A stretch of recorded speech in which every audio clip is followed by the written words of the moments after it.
friends, my name is Mohit Soni and today we will discuss about the hormones। तो सबसे पहले हम पढ़ेंगे हार्मोन्स की डिस्कवरी कब हुई और पहला हार्मोन कौन सा था। तो सबसे पहला हार्मोन जो कि डिस्कवर हुआ वह था सीक्रेटिन, जिसको डिस्कवर किया बेलिस एंड स्टार्लिंग ने इन 1902। तो डू यू नो सीक्रेटिन का फंक्शन क्या होता है? सीक्रेटिन का फंक्शन होता है कि ये जो हमारे गैस्ट्रिक जूस हैं और जो पैनक्रियाटिक जूस है और जो लीवर का सिक्रीशन है उसको स्टिमुलेट करता है, और ये सीक्रेटिन सीक्रेट होता है हमारे बॉडी में ड्यूडेनम में। हाँ, हार्मोन्स क्या होते हैं? हार्मोन्स होते हैं केमिकल मैसेंजर।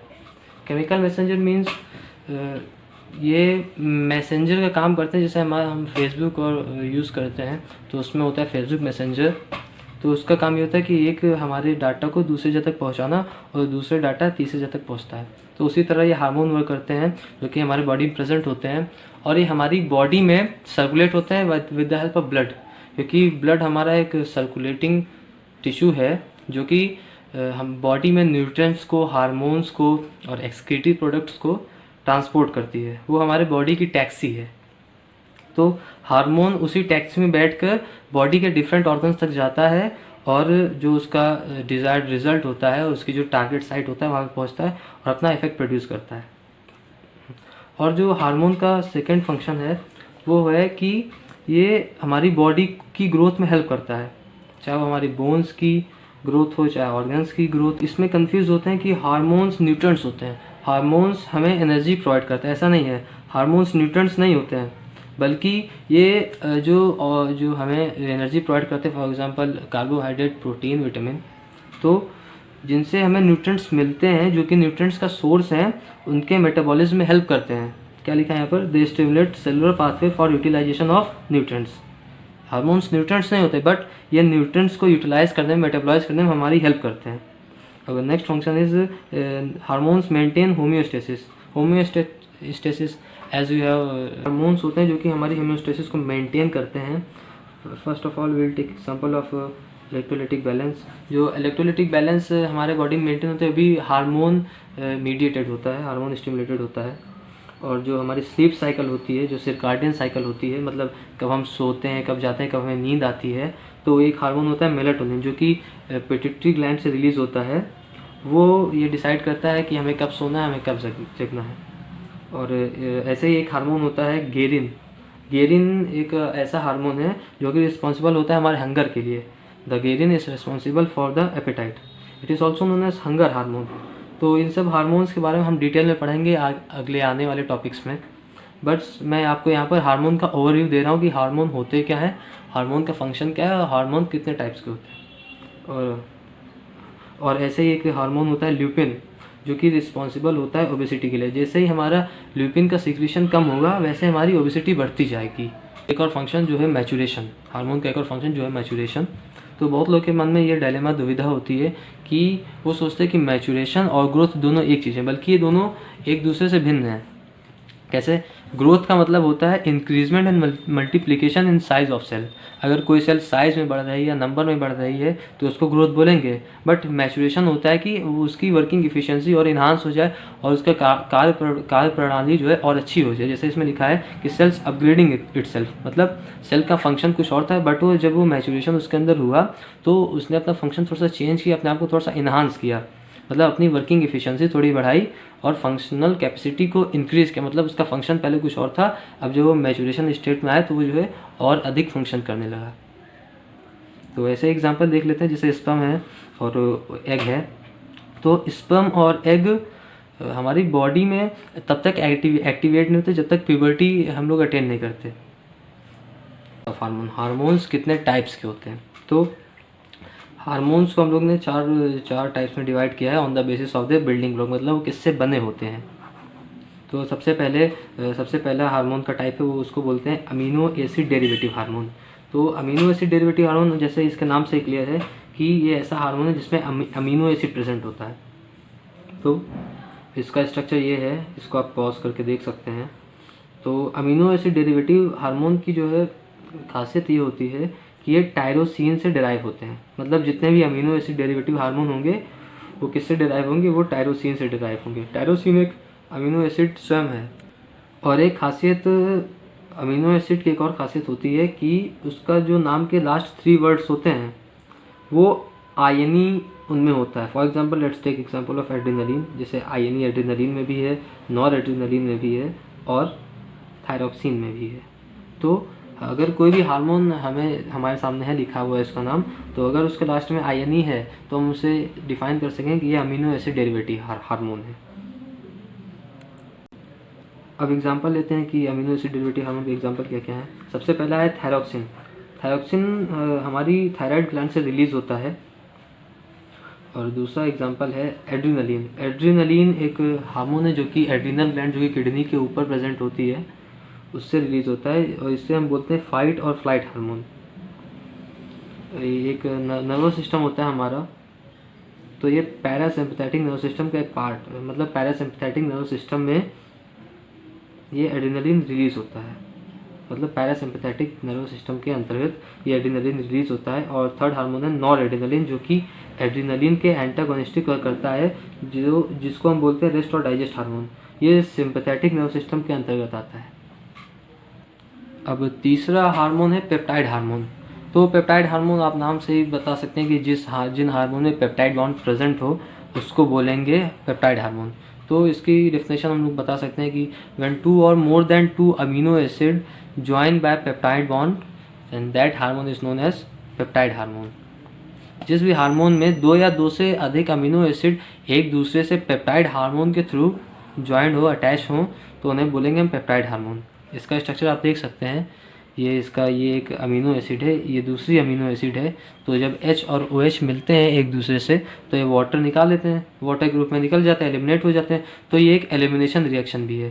तो फिर जब ये OH और H निकल जाता है तो जो हमारा H होता है वो ऑक्सीजन से बॉन्ड बना लेता है, और जो हमारा N होता है, आप इसमें देख रहे हैं N हमारा कार्बन से बॉन्ड बना लेता है जब ये O और H निकल जाते हैं वाटर के रूप में। तो पेप्टाइड हार्मोन का एग्जांपल हम दे सकते हैं कि वासोप्रेसिन एंड ऑक्सीटोसिन।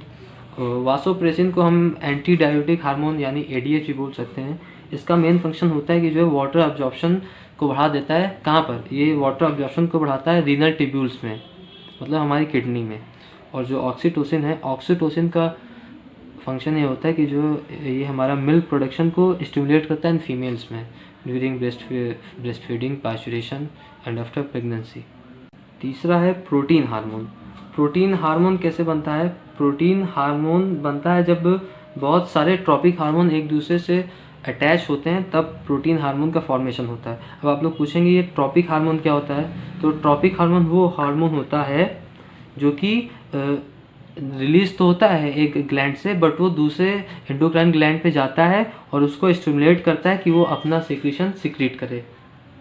मतलब ये ऐसा हार्मोन है, या हम लोग ऐसे बोल सकते हैं कि ये जैसे हम लोग करते हैं कि अपना एग्ज़ाम हॉल में बैठे हुए हैं, अपनी कॉपी पहले नहीं फिल करेंगे, हम ये देखेंगे कि हमारे आगे वाली या साइड वाली लड़की ने कितना लिखा है या उसने कितनी कॉपी फिल हुई है। ये उसी की तरह वर्क करता है। मतलब ये दूसरे हार्मोन को स्टिमुलेट करता है कि उसे अपना सिक्रीशन सिक्रीट करना है। Let's take example of protein hormone. Protein hormone का एग्जांपल है, सबसे पहला है gonadotropic hormone, GnRH, gonadotropic releasing hormone. इसके नाम में ये रिलीजिंग हार्मोन की मतलब ये रिलीज़ कराता है अदर हार्मोन्स को। तो ये रिलीज़ कराता है हमारे टेस्टिस को स्टिमुलेट करता है कि वो टेस्टोस्टेरोन रिलीज़ करे, और ओवरी को स्टिमुलेट करता है कि वो प्रोजेस्टेरोन, एस्ट्राडायोल वगैरह रिलीज़ करे। इन सब के बारे में कि टेस्टिस में हार्मोन कैसे रिलीज़ होता है, ओवरीज में कैसे रिलीज़ होता है, इन सब के बारे में डिटेल में हम लोग पढ़ेंगे रिप्रोडक्टिव सिस्टम में, जो कि हमारी नेक्स्ट यूनिट है। तो मैं आपको अभी ओवरव्यू दे रहा हूँ हार्मोन्स का कि हार्मोन्स क्या होते हैं। फिर इसके बाद हम लोग नेक्स्ट वीडियो में पढ़ेंगे कि एंडोक्राइन सिस्टम क्या होता है। तो जब मैं आप लोगों को एंडोक्राइन सिस्टम समझाऊंगा तब मुझे आपको हार्मोन समझाने की नीड नहीं पड़ेगी, क्योंकि आपको बेसिक नॉलेज हो चुका होगा। मैं आपको अभी हार्मोन का बेसिक नॉलेज बता दे रहा हूँ इसीलिए। तो जो दूसरा एग्जाम्पल है ये है थायरोट्रॉपिक। तो थायरोट्रॉपिक हार्मोन जो है थायराइड ग्लैंड को स्टिमुलेट करता है थायरॉक्सिन हार्मोन सीक्रेट करने के लिए। और तीसरा एग्जांपल है human chorionic gonadotropin means HCG। ये ह्यूमन कोरियोनिक गोनाडोट्रोपिन रिलीज होता है कोरियोन से। कोरियोन हमारी आउटर मोस्ट मेम्ब्रेन है एम्ब्रियो की। एम्ब्रियो शायद आप लोग जान रहे होंगे, तो इसलिए इसके मैं आपके इस बारे में डिटेल आपको बताऊंगा, लेकिन नेक्स्ट वीडियोस में। हाँ, और फोर्थ हार्मोन है रिलैक्सिन। रिलैक्सिन मीन्स ये नहीं होता कि रिलैक्स, इसके नाम पर मत जाइए। रिलैक्सिन का फंक्शन ये होता है कि जो है हमारी ये जो यूट्रस और पेल्विक लीगामेंट्स होती हैं, अब आप पूछेंगे लीगामेंट क्या होते हैं? लीगामेंट वो होते हैं जो कि बोन को बोन से जोड़ती है। और टेंडन्स क्या होते हैं? अब टेंडन्स में कंफ्यूज होंगे। अब टेंडन्स वो होते हैं जो कि बोन्स को मसल से जोड़ती है। तो ये जो जब वुमेन प्रेग्नेंट होती है, उसके वोम में बेबी होता है, तो हार्मोन रिलीज होता है एक, जो कि प्रोटीन हार्मोन रिलैक्सिन। तो वो हमारे यूट्रस मीन्स उसके यूट्रस और पेल्विक लिगामेंट को सॉफ्ट करती है ताकि बेबी का डेवलपमेंट आसानी से हो सके। अब हमारे ब्लड में हाई शुगर है, मीन्स हमारे ब्लड में हाई लेवल शुगर है। अब हम लोग पढ़ते हैं लास्ट एग्जांपल प्रोटीन हार्मोन का, जो है इंसुलिन और ग्लूकागॉन। आप लोग जानते ही होंगे कि इंसुलिन और ग्लूकागॉन का मेन फंक्शन होता है कि हमारे जो ब्लड में शुगर लेवल को मेंटेन करता है। तो मैंने एक डायग्राम के थ्रू आपको समझाने की कोशिश की है, अब देखते हैं, आइए समझते हैं। तो सपोज अगर हमारे ब्लड में ज़्यादा शुगर है, मतलब हाई शुगर है, तो क्या होगा? अगर हमारे ब्लड में हाई शुगर है तो जो पैनक्रियास है, देखिए पैनक्रियास है, तो अगर हमारे ब्लड में हाई शुगर है तो वो इंसुलिन सीक्रेट करेगा। इंसुलिन कहाँ से सीक्रेट होती हैं, ग्लूकागॉन कहाँ से सीक्रेट होता है, इन सब के बारे में आपको मैं एंडोक्राइन सिस्टम में पढ़ाऊँगा जब आपको पैनक्रियास पढ़ाऊँगा। उसके लिए परेशान मत हो, लेकिन आप यहाँ पे ये जान लीजिए कि पैनक्रियास इंसुलिन सीक्रेट करता है। पैनक्रियास जैसे ही इंसुलिन सीक्रेट करेगा, अब इंसुलिन क्या करता है? इंसुलिन का मेन फंक्शन ये होता है कि जो ये एक्सेस जो ग्लूकोज हमारे प्रेजेंट है ब्लड में, वो उस ग्लूकोज को ग्लाइकोजन में कन्वर्ट कर देगा। और ये कन्वर्जन होता है कहाँ है? हमारे लीवर में। और इसी प्रोसेस को हम लोग बोलते हैं ग्लाइकोजेनेसिस। हम लोग ने बायोकेमिस्ट्री में पढ़ा है कि जब हम ग्लूकोज ग्लाइकोजन में कन्वर्ट होता है तो इस प्रोसेस को बोलते हैं ग्लाइकोजेनेसिस, और ये लीवर में होती है। तो जैसे ये प्रोसेस हुई, जो ग्लूकोज था हमारे ब्लड में वो कम हो गया, तो हमारा ब्लड शुगर लेवल कम हो गया। देखिए लोवेस्ट ब्लड शुगर लेवल, क्यों? क्योंकि इंसुलिन पैनक्रियास ने सीक्रेट कर दिया। और इसी का वाइस वर्सा अगर पढ़ते हैं, अगर हमारे ब्लड शुगर लेवल लो हो गया है तो जो पैनक्रियास होगा उसको स्टिमुलस मिलेगा, वो एक हार्मोन सीक्रेट करेगा, ग्लूकागॉन। तो ग्लूकागॉन का मेन फंक्शन ये होता है कि जो हमारे जो लीवर में ग्लाइकोजन स्टोर है उसको ग्लूकोज में कन्वर्ट करता है। जो ग्लाइकोजन है उसको ग्लूकोज में कन्वर्ट करेगा। कैसे? इस प्रोसेस को बोलते हैं ग्लाइकोजिनोलिसिस। जैसे ही ग्लाइकोजन ग्लूकोज में कन्वर्ट हुआ तो हमारा ब्लड शुगर लेवल बढ़ गया। हाँ, तो इस प्रकार से इंसुलिन और ग्लूकागॉन हमारे ब्लड शुगर लेवल को मेंटेन रखते हैं। अब आते हैं हम लोग हार्मोन्स के 4 टाइप स्टेरॉयडल हार्मोन पर। तो जैसे ही स्टेरॉयड हार्मोन का नाम लेते हैं हमारे दिमाग में आना चाहिए cholesterol. Cholesterol steroid derivative hormone है। मैं आपको दिखाऊंगा, आप लोगों ने बायोकेमिस्ट्री में पढ़ा होगा, लेकिन मैं आपको लाइव बना के दिखाता हूँ कि स्टेरॉयड से हम लोग कोलेस्ट्रॉल कैसे बनाते हैं। देखिए यहाँ पे हम एक हाइड्रोक्सिल ग्रुप प्रेजेंट होता है। This pen is not working so I have to take another pen. यहाँ पे एक हाइड्रोक्सिल ग्रुप प्रेजेंट होता है और यहाँ पे डबल बॉन्ड होता है, और ये ऐसा कुछ स्ट्रक्चर होता है यहाँ पे, इससे